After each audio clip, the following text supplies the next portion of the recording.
Balita pa sa pagsisimula ng Ramadan, umaasa si Pangulong Aquino na magiging daan ito upang mapanatili ang kaayusan at kapayapaan sa pagitan ng mga Muslim at Kristiyano. Para sa detalye, balitaan mo kami, Elena Luna.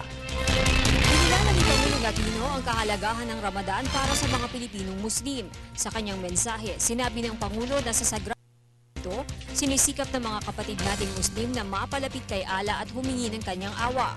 Mahalagang aspeto aniya ito sa buhay ng bawat Muslim dahil ang okasyong ito ay nagbibigay pagkakataon sa kanila para makapagnilay, humingi ng tawad at higit na isaisip ang mga aral ni Allah.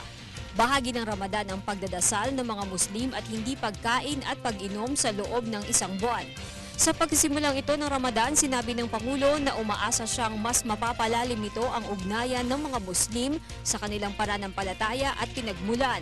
Umaasa rin siyang pagmumulan nito ng disiplina at kawanggawa. Sa huling bahagi ng mensahe ng Pangulo, sinabi niyang sana magdulot ang Ramadan ng higit pang pag-unawa at pagtutulungan ng mga Pilipino, magkakaiba man ang relihiyon. Umaasa rin ng Pangulo na magiging gabay ito ng Pilipinas para sa pangmatagalang kapayapaan at kaunlaran. Para sa Telebisyon ng Bayan, Elena Luna.